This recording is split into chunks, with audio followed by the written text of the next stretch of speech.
Doctor M Mohan Rao గారు, మన institute chairman గారు మన మధ్యలో లేకపోవడం ఎంతో బాధాకరమైన విషయం.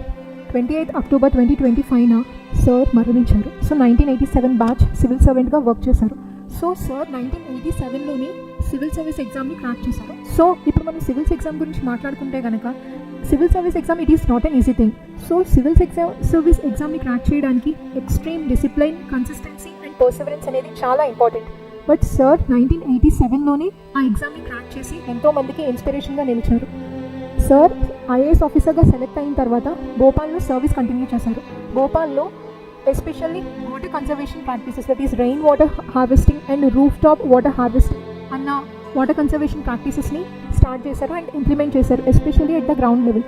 మనం ఇప్పుడు రెయిన్ వాటర్ హార్వెస్టింగ్ గురించి బుక్స్లో నేర్చుకుంటున్నాం, బట్ సార్ అప్పట్లోనే రెయిన్ వాటర్ హార్వెస్టింగ్ని గ్రౌండ్ లెవెల్లో ఇంప్లిమెంట్ చేసి సార్ గ్రౌండ్ లెవెల్లో చాలా చేంజ్ని తీసుకొచ్చారు సొసైటీలో. 1987లో సివిల్ సర్వీస్ ఎగ్జామ్ క్రాక్ చేసిన తర్వాత సార్ పడ్డ కష్టం ఇప్పుడు ప్రెజెంట్ జనరేషన్స్ ఫేస్ చేయకూడదని సార్ రావ్స్ అకాడమీని స్టార్ట్ చేశారు. Firstly sir Rao's academy for competitive exams అన్న ఇన్స్టిట్యూట్ని భోపాల్లో 2022లో స్టార్ట్ చేశారు.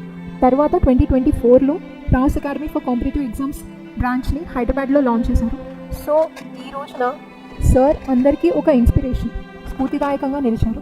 బట్ ఈ రోజున సార్ మన మధ్యలో లేకపోవడం ఎంతో బాధాకరమైన విషయం. సో సార్ ఎక్కడున్నా సరే సార్ ఆత్మకి శాంతి కలగాలని కోరుకుంటున్నాను. Thank you.